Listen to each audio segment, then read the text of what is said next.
In a shocking turn of events, 5 divers were pulled into an oil-covered underwater pipeline at a terrifying speed, turning their day into a living horror. Trapped deep under the sea in pitch-black darkness, only one survived to tell the story. And she was like, all right, but you relax. I said, don't tell me to relax. To what? Better let me go back and save them, because like all I want to do not. Everything inside me, hope and a rescue was going on. Nobody was making an attempt to rescue me. You know what I mean? Released footage from a GoPro provides a chilling look at what they went through. On February 25th, 2022, a routine dive off the coast of Trinidad and Tobago ended in tragedy.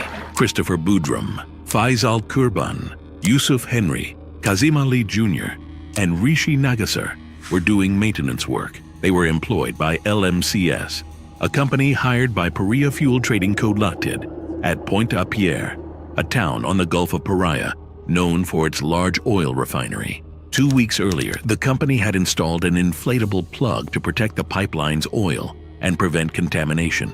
Although the line wasn't in use, it could be activated at any time.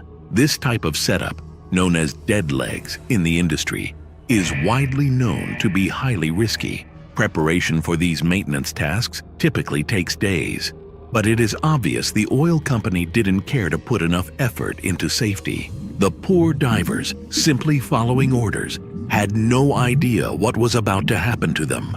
These inflatable plugs are pressurized, maintaining high-pressure air in the diving bell and low-pressure air in the pipe.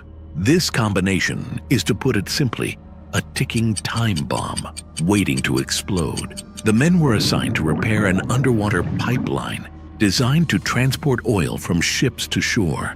On that Friday, their task involved testing and removing flanges used to prevent liquid leakage. 4 divers focused on repairs, while the 5th, Boudrum, acted as the rescue diver. They worked in a pressurized chamber with water pumped out to allow them to change some nuts and fix a leak. At this point, the scuba divers were 18 meters deep, installing a riser on a 90-some bore pipe, running about 400 meters from shore to a berth out at sea. They were almost done when a safety valve, which had let them work on the pipe, suddenly opened, sucking all 5 of them into the 30-inch pipeline in Pointe-à-Pierre harbor.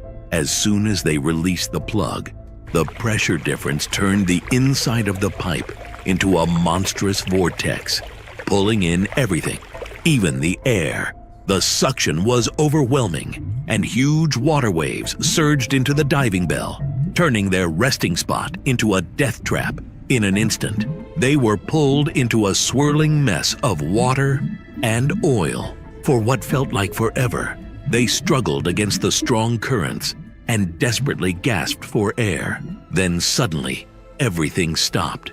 In the eerie quiet that followed, they found themselves in an air pocket, which was a tiny relief in the middle of the darkness. Christopher Boudrum, the only survivor, tells the sad story.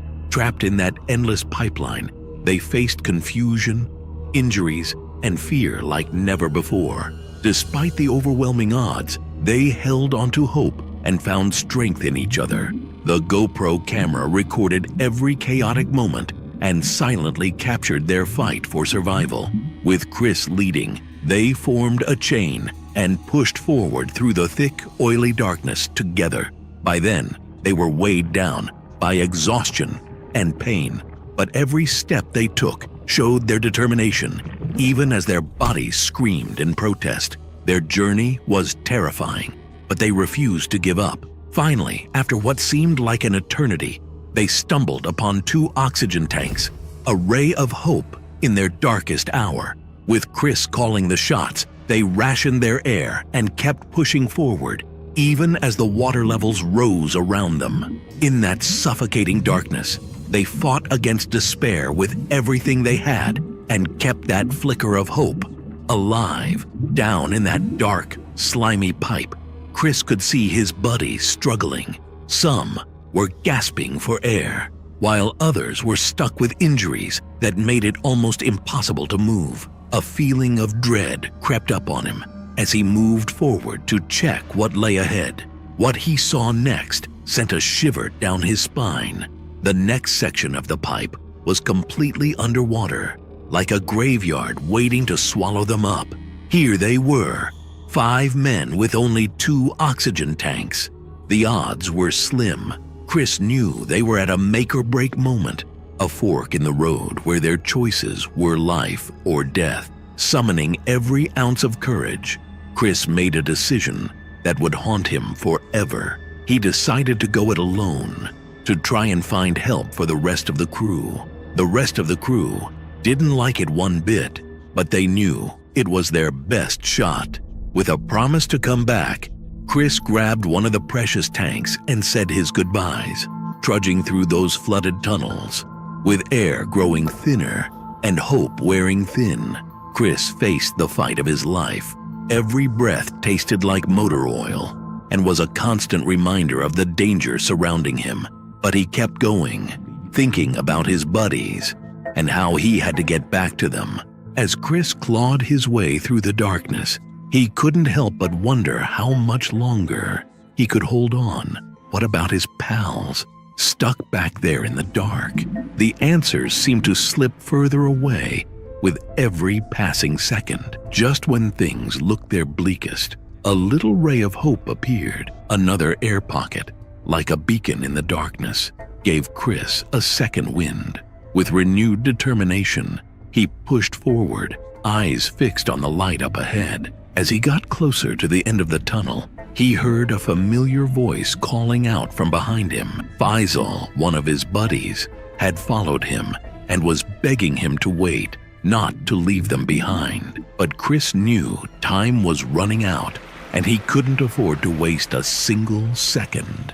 With a heavy heart, Chris kept going. His footsteps echoed in the silence around him. As he rounded that final bend in the pipe, in the dirty depths of that oil-coated pipeline, he couldn't help but question what lay ahead. Would it be Berth 5, sealed shut and a death sentence for all of them, or Berth 6, where they came from? Throughout the struggle, the men couldn't even be sure where they were. The darkness, fumes, and oil were clouding all their basic senses, so Chris didn't even know if he was headed in the right direction or whether all that effort would turn out to be pointless. But there was only one way to find out, so he pushed forward, determined to reach the riser. Oil burned his eyes, his lungs felt like they were on fire, and fatigue gnawed at him, but he soldiered on, and somehow, against all odds, he made it.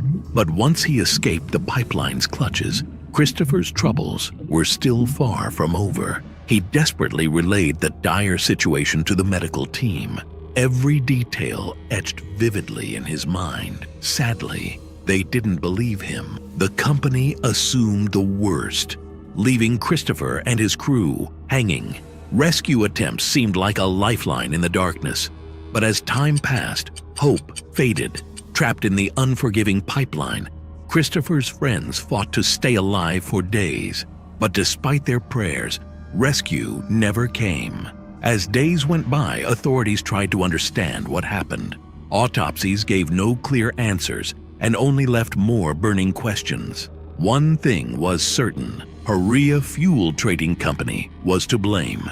During the inquiry, Christopher's story highlighted the company's failures. The Trinidad and Tobago Coast Guard's report painted a grim picture of the tragedy. Meanwhile, Boudrum went through hell and back, especially after hearing about what happened to his 4 buddies stuck in that underwater pipe. When he spilled the beans during his testimony, you could feel the weight of the horror he went through. He recalled, with a shaky voice, how it felt like a living nightmare. His eyes stung, the darkness was suffocating, and every bone ached. His throat burned, and the darkness was never ending. He admitted he owed his life to his friends' advice. If it weren't for them, I wouldn't know the way back, and I wouldn't be here telling you this, he said with relief. Remembering the moment he was sucked into the pipeline, he said, "It was like a bad dream. I couldn't escape. I was lost, somewhere between living and dying." Eventually, Boudrum had to leave his friends behind. I begged for help, but nobody came. He sighed, frustration clear in his words. We were left to fend for ourselves, and after all was said and done, Boudreaux couldn't shake the feeling of being let down by the folks who should have had their backs. They were running around like chickens with their heads cut off. He grumbled, his disappointment plain to see. Could have saved us, but they didn't lift a finger. As Boudreaux looked back on the nightmare they lived through, one thing was crystal clear. What went down wasn't just some tragic accident. It was a downright failure on the part of those in charge.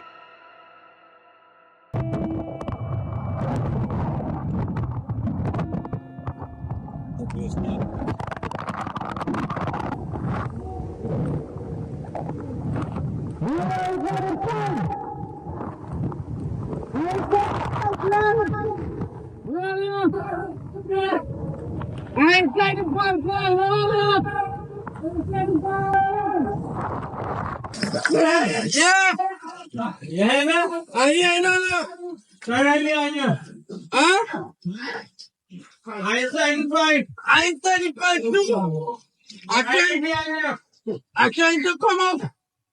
Yes. Get around. Yeah. Yes. Yeah. Right behind you. All right behind you. You're right behind me. Yeah. Ah. You don't know anything. Come up. It's not a solid up on your train. Right there. Who's making all that noises? Come on, all that we let's figure it out. We gotta go. We gotta start moving.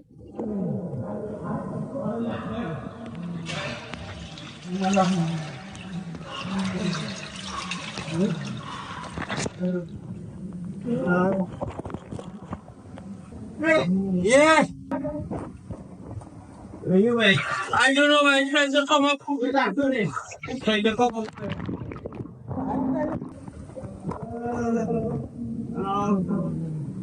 All is good. All is good. I'm gonna get with you there. I'm trying to come out. Wait. Huh?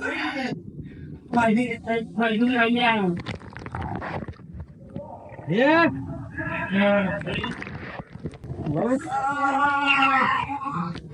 Who's that boy there? Yusuf? Oh, Yusuf? How long you have to walk before you meet fighting? You want fight once to get all the time?